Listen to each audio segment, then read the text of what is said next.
नमस्कार, आप देख रहे हैं के भारत। मैं हूं वर्षा वेणुगोपाल और आज हम बात करने वाले हैं एक ऐसे बयान की जिसके बाद देश भर में नई चर्चा शुरू हो गई है।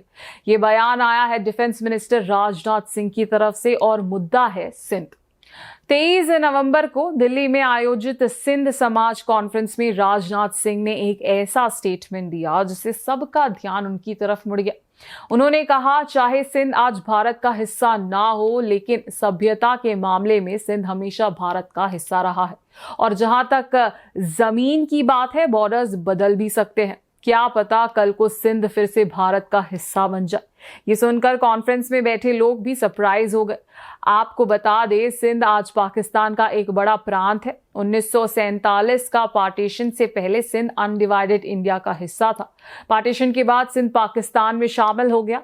राजनाथ सिंह का कहना था कि सीमाएं परमानेंट नहीं होती, वक्त के साथ बदल सकती है और सांस्कृतिक तौर पर सिंध और भारत एक दूसरे से जुड़े हुए हैं। कॉन्फ्रेंस में डिफेंस मिनिस्टर ने सिंध हिंदुओं के दर्द और इमोशंस पर भी बात की। उन्होंने कहा, सिंधी हिंदू और उनकी पीढ़ी के लोग आज तक सिंध को भारत से अलग होने को एक्सेप्ट नहीं कर पाए।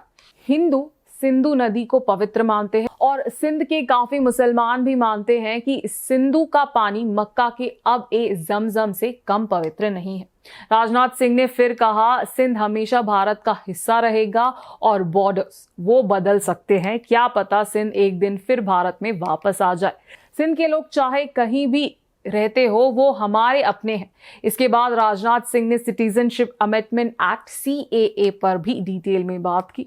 उन्होंने कहा कि मोदी सरकार ने पड़ोसी देशों में रहने वाले अल्पसंख्यकों का दर्द समझा।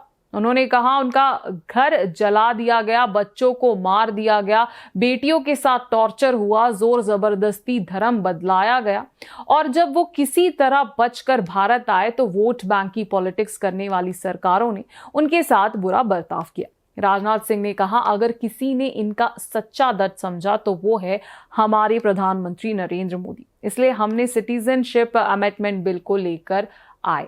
लेकिन इस बयान के बाद पॉलिटिकल रिएक्शन भी तेजी से सामने आ रहा है। उद्धव ठाकरे फैक्शन की शिवसेना की MP प्रियंका चतुर्वेदी ने एक्स पर लिखा, पहले POK का सपना दिखाया होम मिनिस्टर ने, अब सिंध का सपना दिखाया डिफेंस मिनिस्टर ने।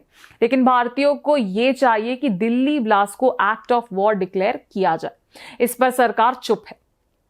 तो क्या सिंध एक पॉलिटिकल सिंबल बन गया है? क्या ये बयान एक बड़ी सियासी हिंट है या बस एक कल्चरल कनेक्शन का संदेश? ये तो आने वाले वक्त ही बताएंगे। आप राजनाथ सिंह के इस बयान पर क्या सोचते हैं? कमेंट्स में जरूर बताइए। मैं हूं वर्षा वेणुगोपाल। देखते रहिए के भारत। शुक्रिया।